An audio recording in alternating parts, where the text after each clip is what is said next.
Okay, so last time we were starting to talk about we've been continuing to talk about the frequency response of our current mirror differential amplifier in various ways. And you might have been wondering, why are we just thinking about the output capacitance of this thing?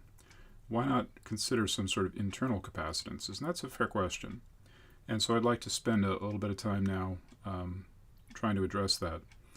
So first thing we're going to do is put our current mirror differential amplifier back up here.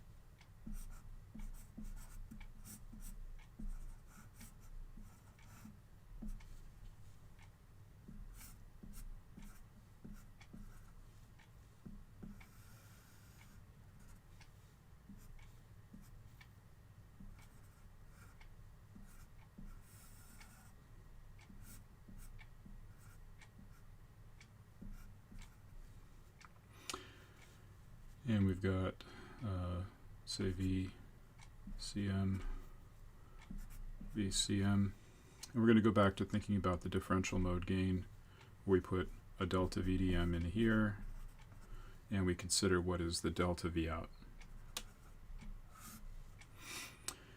So we've got a VB, we've got our MB, M1, M2, M3, M4, M5, M6, M7, and M8. And we have our output capacitance C out.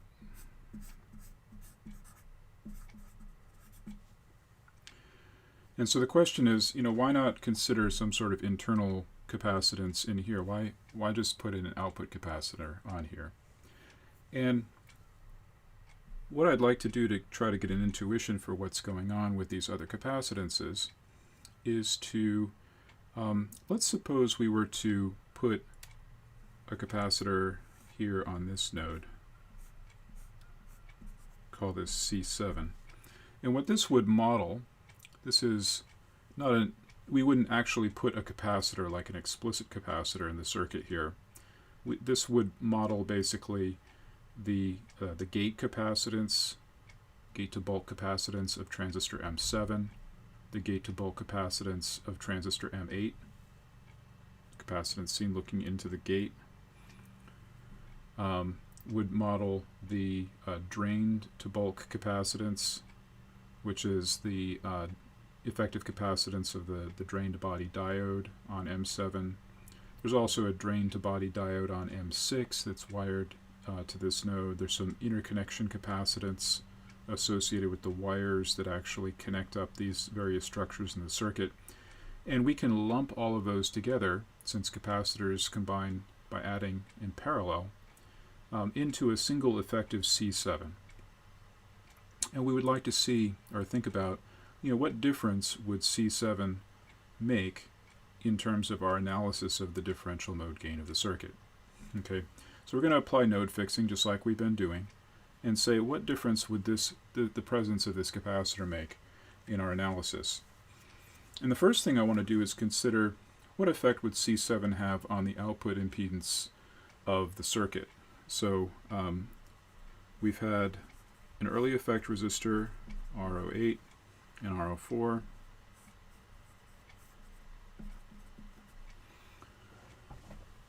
That we figured we needed to conclude that the low frequency incremental output impedance is not infinite to get a finite low frequency differential mode gain. And if we were to imagine having our output voltage source connected here that we're using to probe the differential mode, or rather the output impedance, by changing V out by some delta V out and looking at how much delta I out goes back into the circuit, I think it's pretty evident that if we were to go to the trouble to repeat the whole source splitting thing here with our four things and the added fifth thing connected to the output, splitting those into separate lines with replica sources here, the C out, and the early effect resistance and the two drains here, we would come to exactly the same Z out that we had a couple of videos ago, because effectively this capacitor over here is completely isolated from what's going on at the output node of the circuit. And so our Z out would still be Z out, which is delta V out to delta I out, would still be basically RO4 parallel RO8 in parallel with 1 over j omega C out. So that is unchanged by the presence of C7. And so then the real question is, what happens when we look at the GM part of the calculation, and how does this C7 come into that play into that? And so for that GM part of the calculation, we had decided that we didn't need these RO8 and RO4. I mean, we can actually leave them there. They don't hurt anything. And we'll just do the calculation with those there. The output voltage is held fixed, and we're interested in what is the delta I out that we get when we put our delta V dm into, let's say, M1. Okay? Only this time we have C7 in the mix. Well, just like before, we're going to get a delta I1 in transistor M1 because we're changing the gate voltage here. And we need to trace through what this delta I1 does in the circuit as it goes toward the output. And we're interested in how much current comes out of the circuit as a result of this delta I1. Well, the delta I1 is going to be mirrored by M3, M4, just like it was before. And we would argue that all of this delta I out, or delta I1, is going to come out as output current instead of going anywhere else. And the reasoning is the same as it was before. You might think, well, some of it could go down, could go back up RO4, and it can't because we're holding the output voltage fixed, and in order for the current flowing through RO4 to be able to change, you have to change the voltage across RO4. And because V out is held fixed, and because the top part of RO4 is held at the power supply, VDD, the voltage across RO4 is not changing, so no current can be diverted through RO4. No incremental current can be diverted into RO4. Likewise, that's also true of RO8, because the voltage across RO8 is being held fixed. We can't admit any change in current in RO8 because the current through the capacitor is C out dV out dt, and dV out dt is 0. There can't be any current flow through the capacitor when the output voltage is being held fixed. And so all of this delta I1 coming from M4 is output current. It all goes into the delta I out. Okay? So that's the same as it was before.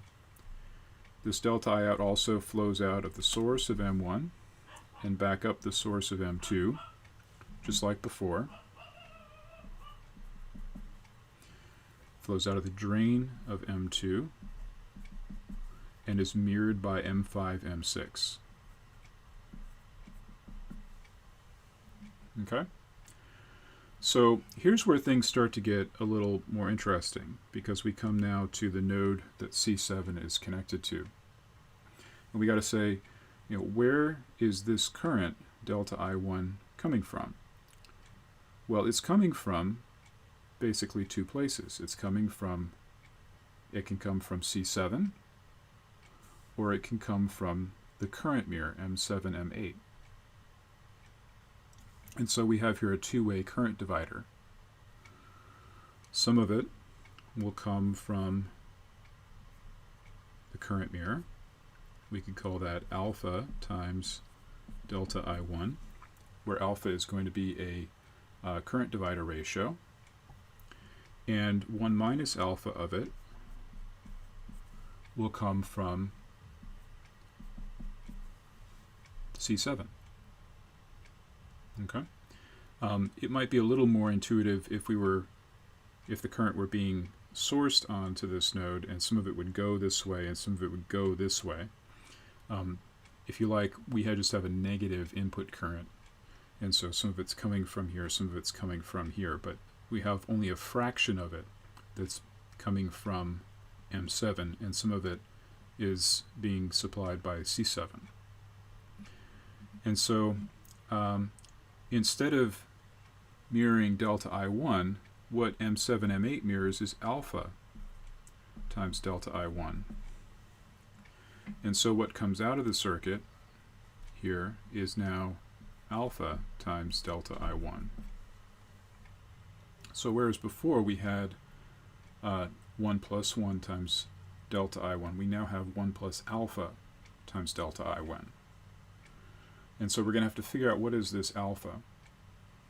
Okay, so for the GM part of the calculation, we have that delta I out is equal to 1 plus alpha times delta I1. And what is this alpha? Well, alpha is a current divider ratio, and we can express that in various forms, just like we had seen earlier in the course when we were talking about resistive circuits. One form would be the conductance of the branch, whose current we would like to know, divided by the sum of the branch conductances.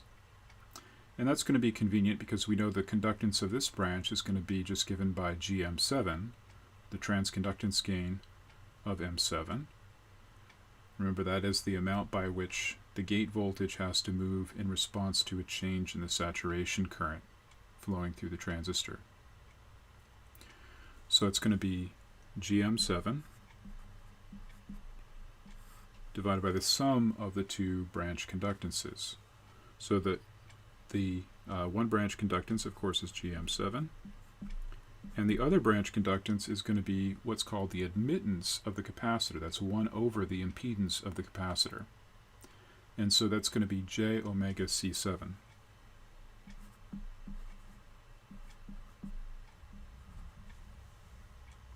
Okay, so we have here basically a frequency-dependent current divider ratio. And that's going to give rise to a factor in the frequency response. Okay, so this is still times delta I1, so this here is, if you like, alpha. And the delta I1 is going to be given just by what it was before, GM1 times delta VDM divided by 1 plus GS1 times whatever the impedance is down here, the incremental impedance, and that's still going to be 1 over GS2. And we still have the balance condition as our quiescent condition, so GS1 equal to GS2, and that means that this thing down here is just 1 over 1 plus 1, which is 1/2. And so this is going to be, if we combine these things over a common denominator, we are going to have GM7 plus J omega C7 plus GM7 upstairs. And so we're going to get 2 GM7 plus J omega C7 divided by GM7 plus J omega C7 times, well, here we have again GM1 over 2 times delta VDM. And When we have a frequency-dependent polynomial upstairs or downstairs in a frequency response like this, what we should always think about doing is normalizing the constant term. So there's a polynomial in j omega, or if you're working with Laplace transforms, you would have s instead of j omega. And what we would like to do is take the term that does not depend on j omega, and it's just a constant, and factor that out, whatever it is, to make the constant term in the polynomial 1. Okay, and so we're going to factor a 2gm7 out of the numerator, and we're going to factor a gm7 out of the denominator, and we'll see what effect that has. So we're going to have a 2 gm7 upstairs and a gm7 downstairs from our factored out term. And then we're going to have a 1 plus j omega c7 divided by 2 gm7. And downstairs we have a 1 plus j omega c7 over gm7. And we have our gm1 over 2 times delta v dm. Okay, so now a number of things happen here. We have the gm7s canceling. We have a 2 upstairs, just like we had without the c7, canceling with the 2 down here. And so at the end of the day, we have, we're going to move the gm1 over here. We have a gm1. And then we have this rational function, this bilinear function, which is 1 plus j omega c7 over 2 gm7. And downstairs we have a 1 plus j omega c7 over gm7 times delta VDM. And so our GM of the circuit as a whole is now a function of omega. It's frequency dependent, which is equal to delta I out over delta V dm. That's going to be just little gm1, which it was before at low frequencies, times this frequency dependent factor, which is 1 plus j omega c7 over 2 gm1, or gm7 rather, sorry, over 1 plus j omega c7 over gm7.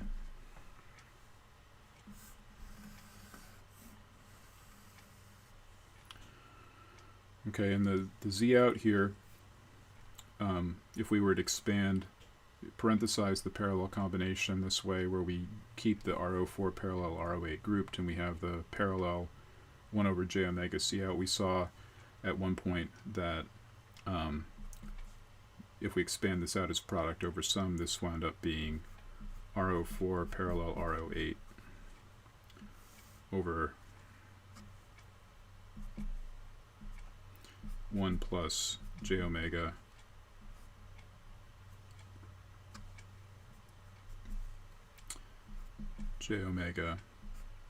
RO4 parallel RO8 times C out.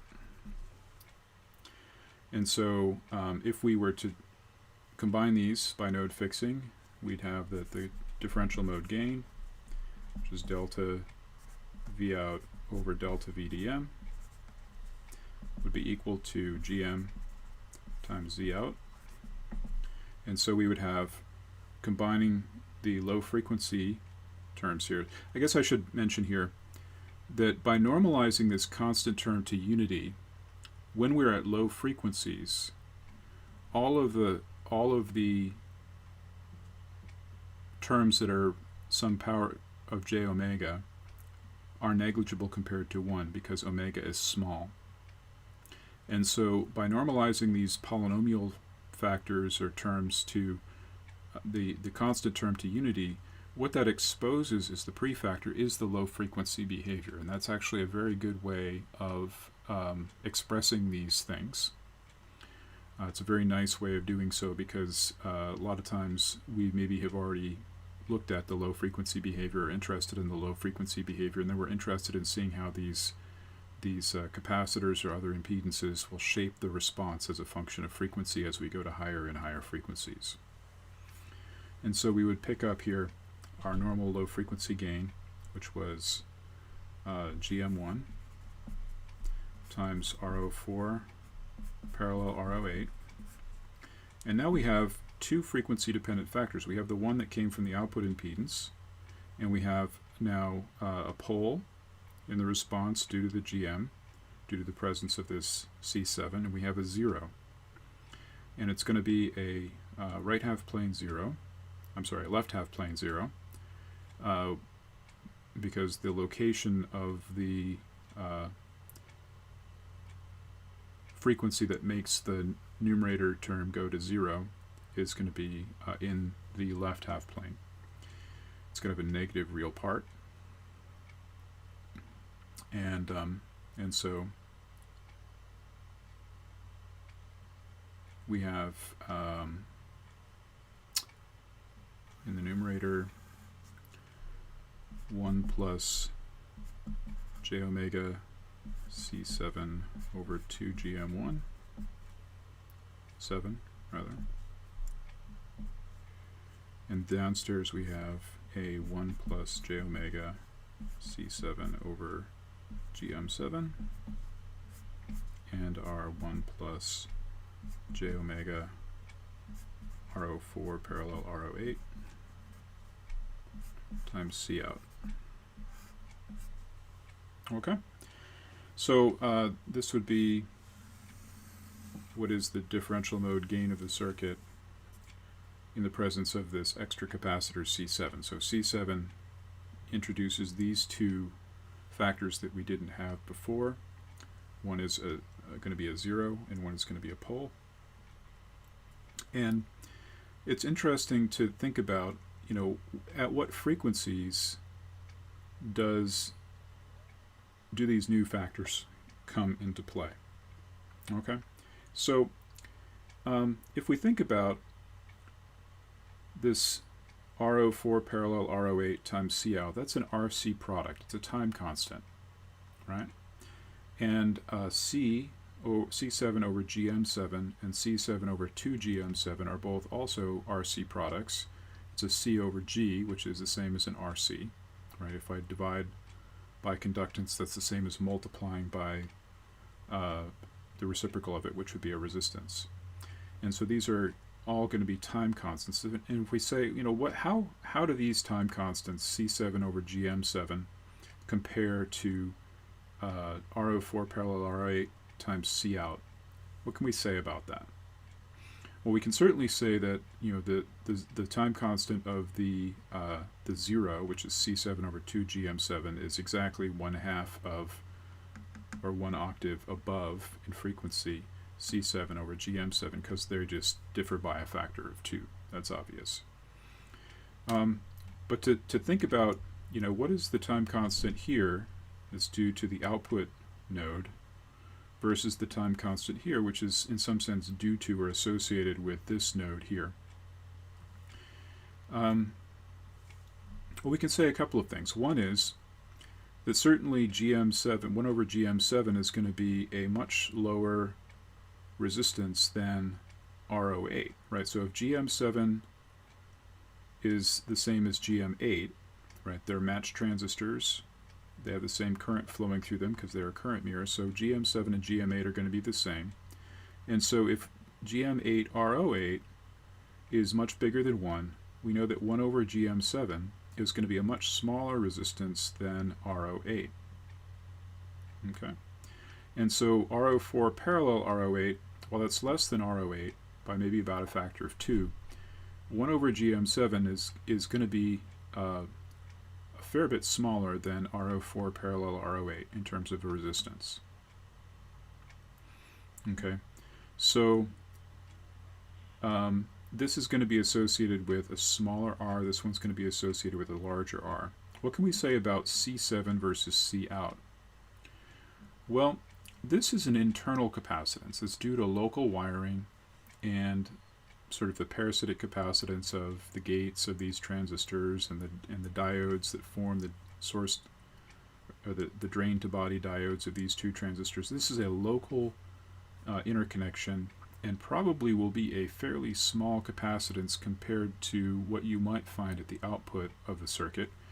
This output capacitance will have a component that's due to the drain to body diodes of these two transistors, just like these two over here.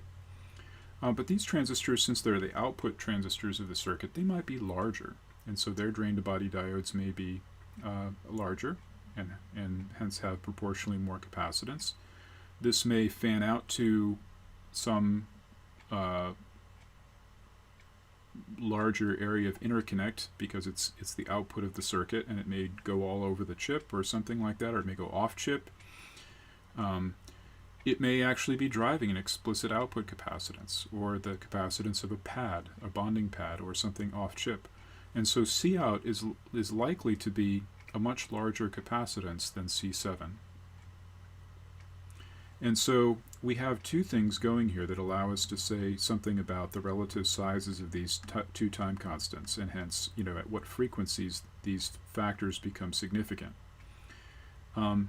We have here small capacitance times a small resistance, and we have a larger resistance compared to this one times a larger capacitance compared to this one.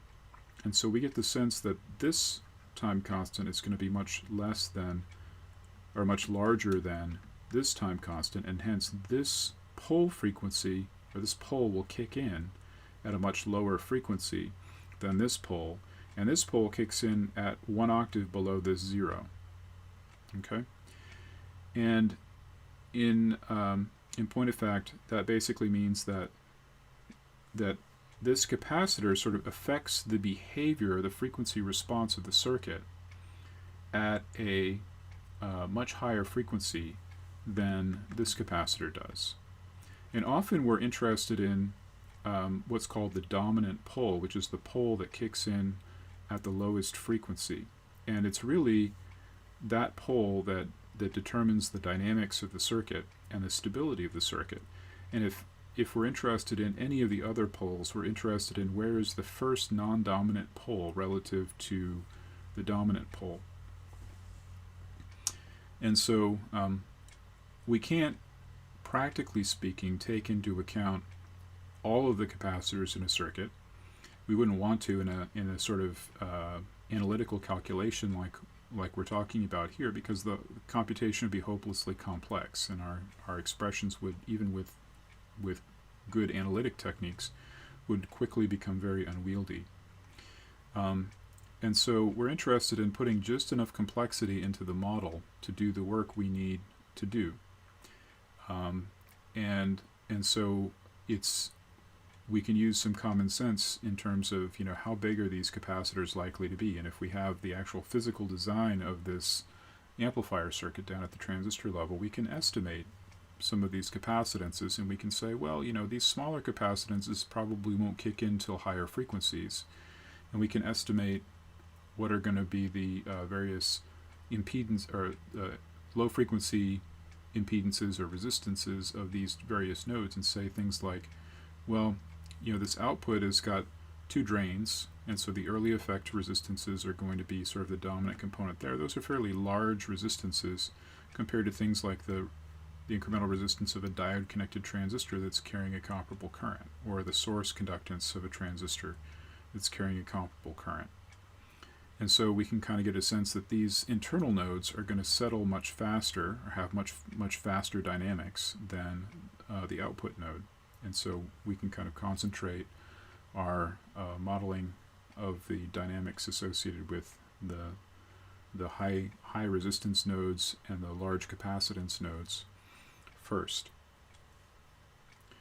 And then maybe if we see something like an extra corner in the frequency response of a simulation that we're doing on the circuit, we can say, okay, well, this probably correlates well with the dominant pole that we see. But then, we might see something else and wonder, okay, now what could I add to the circuit to account for the various other twists and turns that the frequency response takes, whether it flattens out because you hit a zero, or whether it starts dropping off at a steeper rate because you hit a pole or something like that. You can say, okay, well now where could that pole come from, and try different things, putting them into your model and figuring out what parameters, what circuit parameters those corner frequencies are associated with. Okay, so in general, adding these capacitances in basically introduces extra places where current can be shunted away, and you pick up additional factors of current dividers and things like that, current divider ratios, as you kind of chase these current increments through the circuit.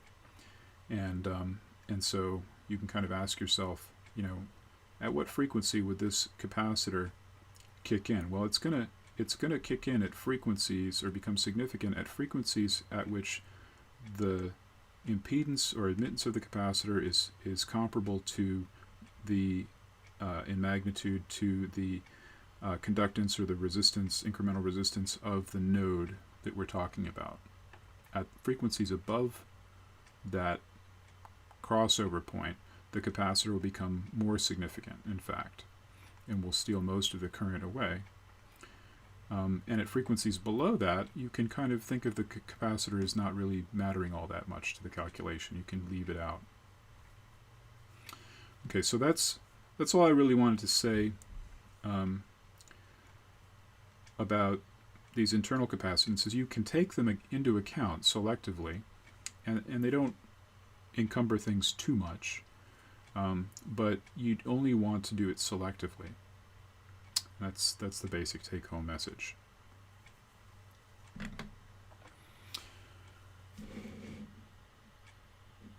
Okay, so I think that's probably going to be it for this segment. In the next segment, what I want to do is I want to talk about a heuristic, which is related to what we just talked about, that I use when I decide where to account for the early effect. And we're going to look at a technique that will allow us to increase the gain of something like the current mirror amplifier from sort of a single-stage amplifier gain to something that's more like the product of two single-stage amplifier gains. And we'll see you then.